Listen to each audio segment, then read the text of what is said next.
Más horas y empezamos poniendo el foco en Benjamín Netanyahu. El primer ministro israelí ha presentado un plan del día después para Gaza, su primera propuesta oficial para cuando termine la guerra en el territorio palestino gobernado por Hamás, según está informando la agencia Reuters. Según el documento presentado a los miembros del Gabinete de Seguridad de Israel el jueves y visto por Reuters este viernes, Israel mantendría el control de seguridad sobre todo el territorio al oeste de Jordania, incluidas las ocupadas Cisjordania y Gaza, territorios donde los palestinos quieren crear un Estado independiente. Los objetivos a largo plazo enumerados: Netanyahu rechaza el reconocimiento unilateral del Estado palestino. Dice que un acuerdo con los palestinos solo se logrará mediante negociaciones directas entre ambas partes, pero no nombró quién sería el partido palestino.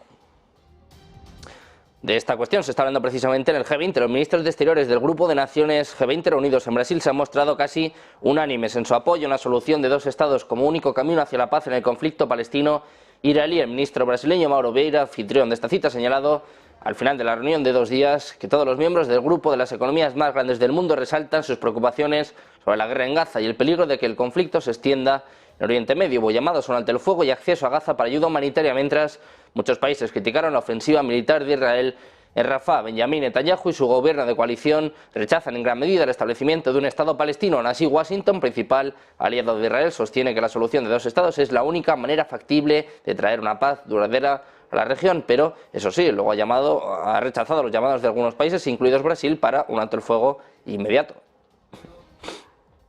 Seguimos mirando a Israel, que va a ampliar la autoridad otorgada a sus negociadores de rehenes, lo que indica que podrían producirse algunos avances en las conversaciones sobre un intercambio de cautivos y un alto el fuego. Según ha informado el ministro de Defensa israelí, Yoav Gallant, quedan 134 rehenes en la franja de Gaza y están dedicados a asegurar su liberación. Asegura que están comprometidos con este tema y que ampliarán la autoridad otorgada a los negociadores de rehenes, según apuntaba en redes sociales. Al mismo tiempo, el ejército israelí está preparando la continuación de intensas operaciones terrestres.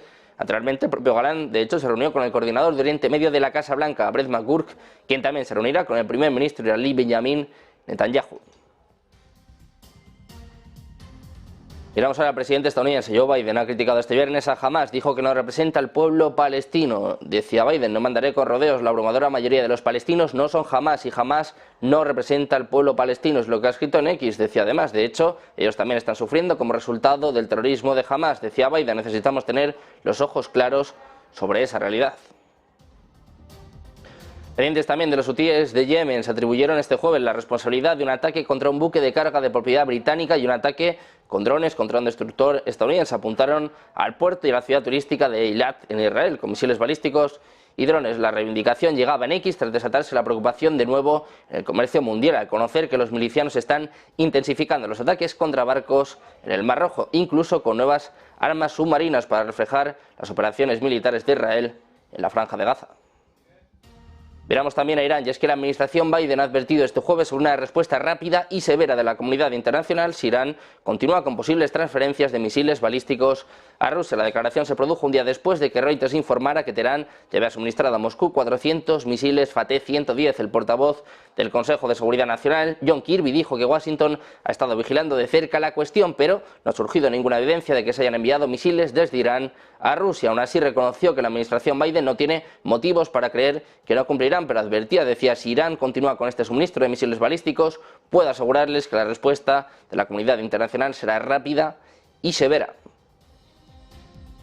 Pendientes de Estados Unidos y pendientes también, en este caso, de China, que se ha propuesto contener las interferencias extranjeras sobre Taiwán y combatir resueltamente cualquier intento de independencia formal de la isla este año, en el que se celebra el delicado 75 aniversario de la fundación de China. Es lo que afirmaban este viernes los medios de comunicación.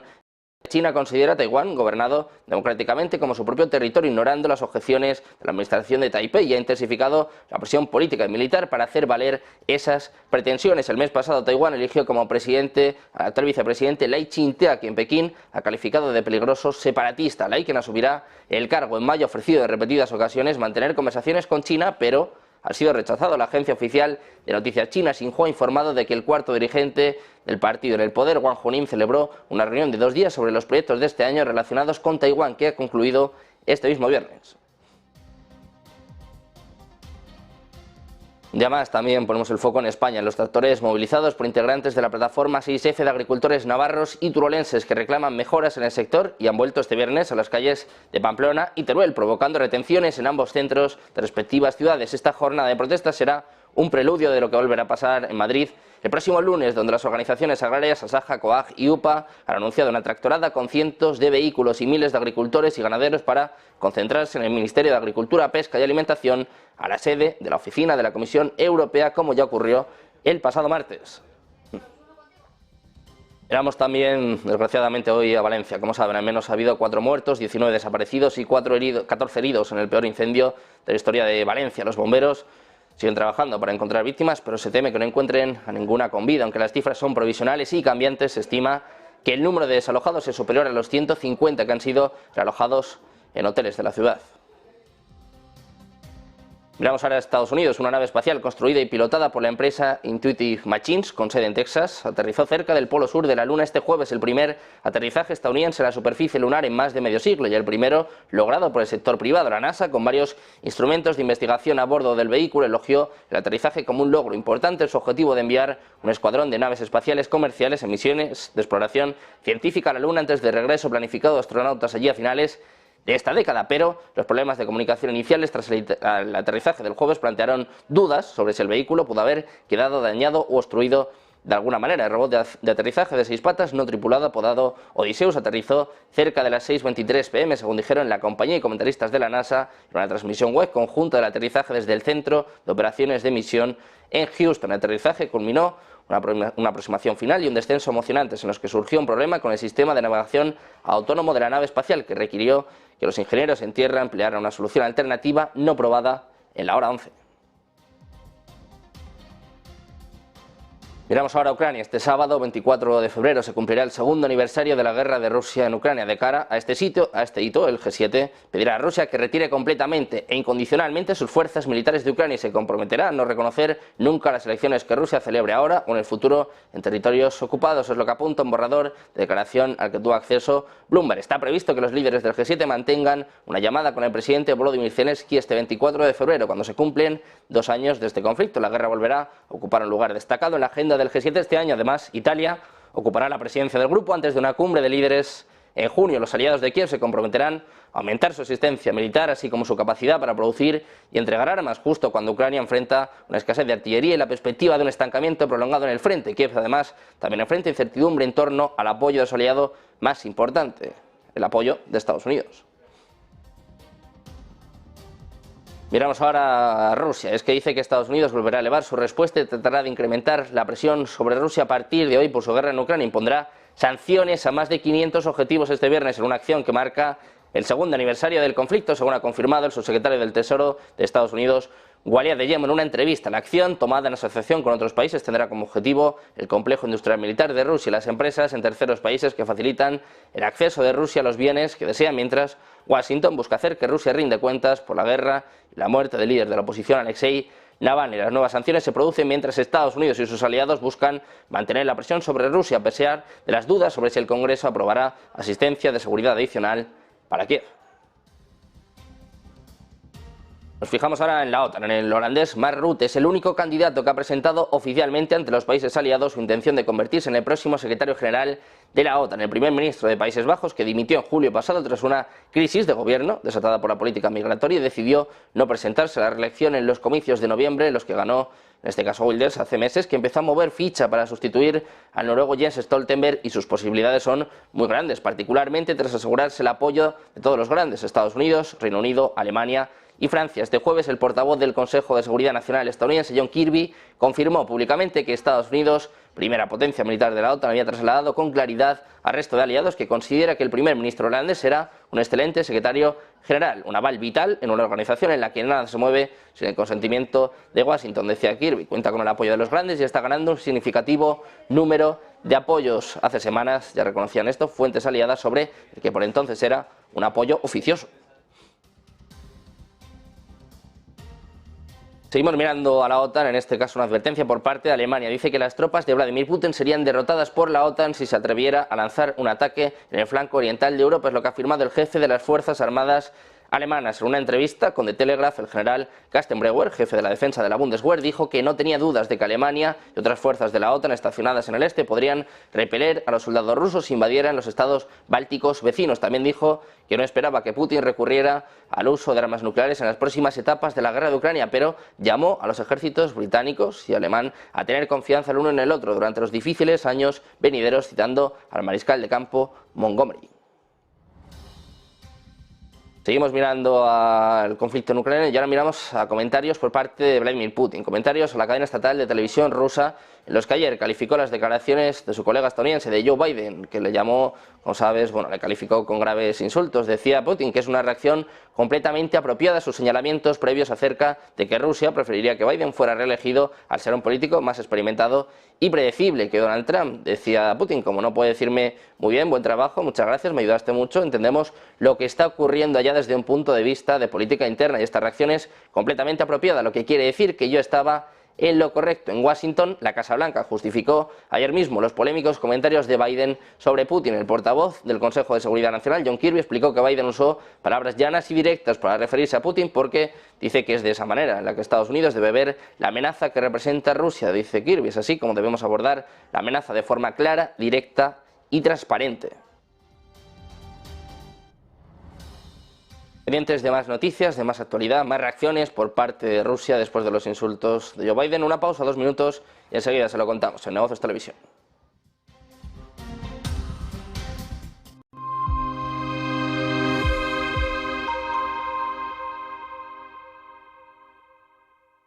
La renta variable de Estados Unidos cotiza a múltiplos cada vez más elevados, con lo cual, ¿qué esperar y qué alternativas tenemos? Dan Roberts, uno de nuestros gestores de renta variable global, compartía con nosotros sus perspectivas de cara al 2024. As far as US equities are concerned, definitely expensive, but I guess the good news is much more palatable outside the US.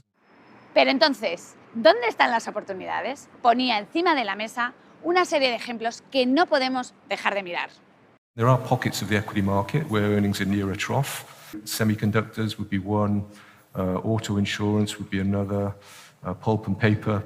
There are very dominant themes like AI, and obesity is the other big one, of course. You don't have to buy Novo Nordisk or Nvidia to enjoy those themes. There are companies that we own in the portfolio which benefit from, hang on to the coattails of themes like that. Por tanto, ante un escenario complicado de altas valoraciones y menor crecimiento económico, seguimos pensando que hay oportunidades en renta variable. La diversificación, una buena selección de valores y el foco en el largo plazo serán clave de cara a este 2024.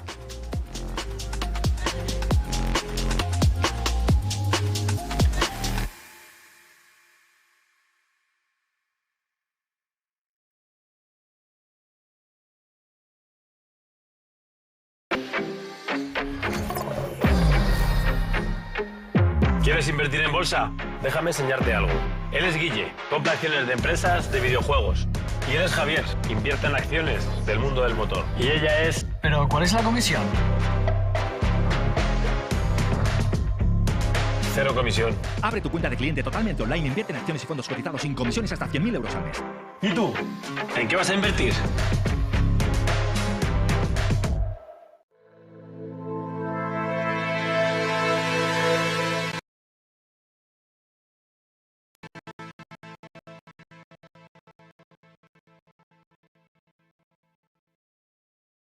Desde la actualidad de las últimas horas les contábamos hace apenas unos minutos el plan de Netanyahu, el plan de posguerra de Netanyahu. Pues ojo, porque ya hay respuesta por parte de la autoridad palestina. Ha rechazado el plan del primer ministro israelí. El Ministerio de Asuntos Exteriores de la autoridad palestina ha dicho este viernes que el plan de Netanyahu para la Gaza de posguerra, presentado al gabinete de guerra este jueves, representa su intento de prolongar el conflicto para permanecer en el poder. Según un comunicado emitido por el Ministerio, el plan es una maniobra descarada para interceptar y frustrar los esfuerzos de Estados Unidos y también de las fuerzas internacionales realizados para vincular el cese de la guerra y la liberación de prisioneros y rehenes con la resolución del conflicto y la encarnación del Estado palestino sobre el terreno. Dice que el plan de posguerra de Netanyahu incluye tener funcionarios locales sin conexión con el terrorismo para administrar los servicios en el enclave en lugar de Hamas, y la libertad ilimitada para las fuerzas de defensa de Israel para realizar operaciones en toda la franja de Gaza. Netanyahu, como les contábamos al principio de este espacio, ha puesto sobre la mesa un plan de posguerra, pero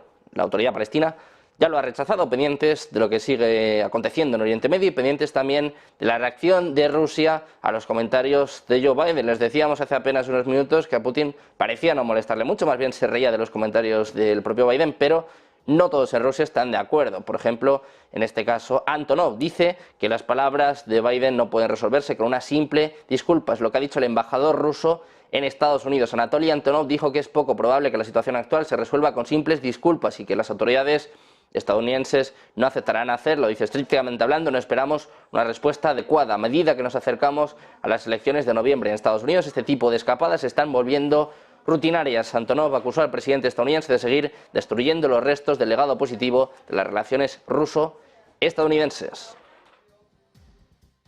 Seguimos mirando al presidente ruso Vladimir Putin, que dice que el 95% de las fuerzas nucleares estratégicas de Rusia han sido modernizadas y que la Fuerza Aérea acaba de recibir 4 nuevos bombarderos supersónicos con capacidad nuclear. Los comentarios de Putin se realizan en un discurso grabado para conmemorar el Día Anual del Defensor de la Patria de Rusia, que celebra a las Fuerzas Armadas un día después de que volara en un bombardero estratégico modernizado con capacidad nuclear Tu-160M. Dedica gran parte de su discurso a lo que según él son los logros del complejo militar industrial. Dice Putin, incorporando nuestra experiencia real de combate, continuaremos fortaleciendo las Fuerzas Armadas en todas las formas posibles, incluidos los esfuerzos continuos de reequipamiento y modernización. Dice Putin, hoy en día la proporción de armas y equipos modernos en las fuerzas nucleares estratégicas ya alcanza el 95%, mientras que el componente naval de la tríada nuclear es casi del 100%. Putin dice que Rusia ha iniciado la producción en serie de sus nuevos misiles hipersónicos Zircon y que se están probando nuevos sistemas de ataque que no especifica.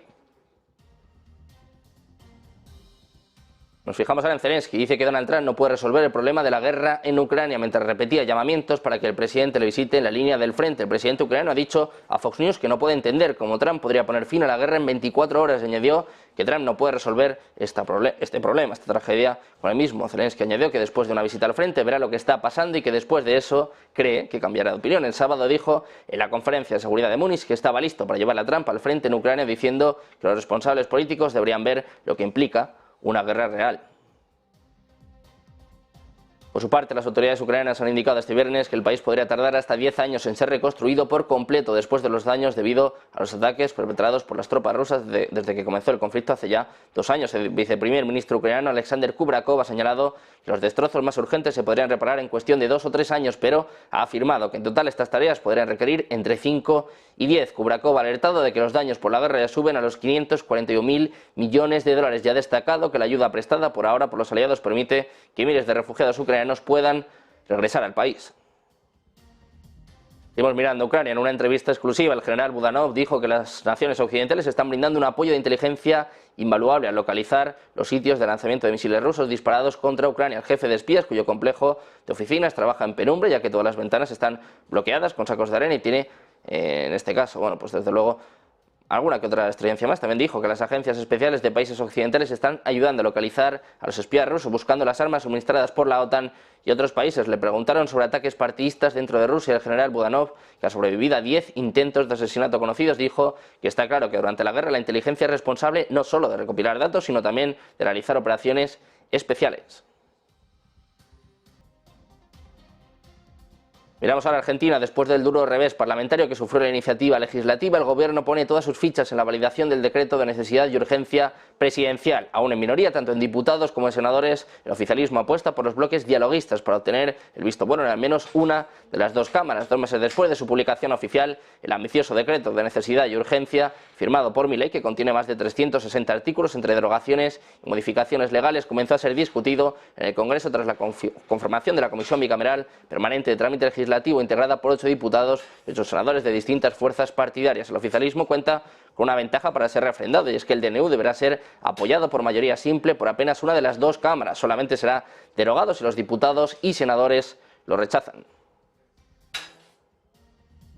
Miramos ahora a Nayib Bukele con una advertencia. Este jueves el presidente dirigido a la audiencia de CEPAC, la influyente conferencia de acción política conservadora. Bukele dibujó paralelos entre los años previos a la guerra civil en su país centroamericano y la situación actual en Estados Unidos y ofreció consejos al próximo presidente sin nombrar por sus nombres ni a Biden ni a Donald Trump, principales candidatos de los partidos demócrata y republicano. Decía Bukele, el próximo presidente de Estados Unidos no solo debe ganar una elección, debe tener la visión, la voluntad y la valentía de hacer lo que sea necesario, de identificar las fuerzas oscuras que conspiran en su contra. Esas fuerzas oscuras ya están apoderándose de su país. Miramos ahora a Wall Street. El índice de gestores de compras compuesto de Estados Unidos cedió en febrero 6 décimas hasta los 51,4 puntos, lo que implica romper con el ritmo de expansión más acelerado en 7 meses registrado en enero. Todo esto después de detectarse un enfriamiento de los servicios y las presiones inflacionistas. Miramos ahora a Reddit, que dio a conocer este jueves un prospecto antes de su oferta pública inicial largamente retrasada, lo que le convierte en el primer grupo tecnológico importante en probar la fortaleza del mercado de OPI de Estados Unidos este año. La presentación del jueves prepara el escenario para que la plataforma de redes sociales se haga pública a principios del próximo mes. Fue valorado en 10.000 millones de dólares en su recaudación de fondos privada más reciente en 2021, pero desde entonces algunos inversores han rebajado sus valoraciones en cerca del 50%. Reddit reportó ingresos de 804 millones en 2023, según el prospecto, un aumento interanual del 21%. Las pérdidas netas se redujeron de 159 a 91 millones de dólares en 2023, pero la empresa nunca ha reportado ganancias.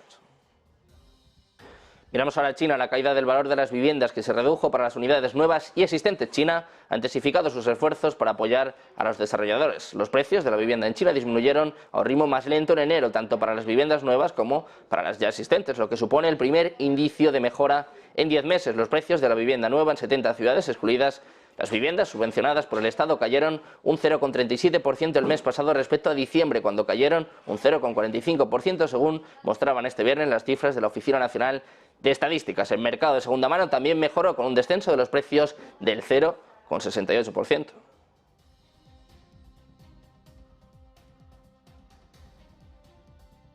Seguimos pendientes de más noticias, de más últimas horas, de más actualidad, también de traer todo el análisis. Hacemos una pausa, unos minutos, y enseguida comienza Ponte en Acción, de la mano de Eva Villanueva.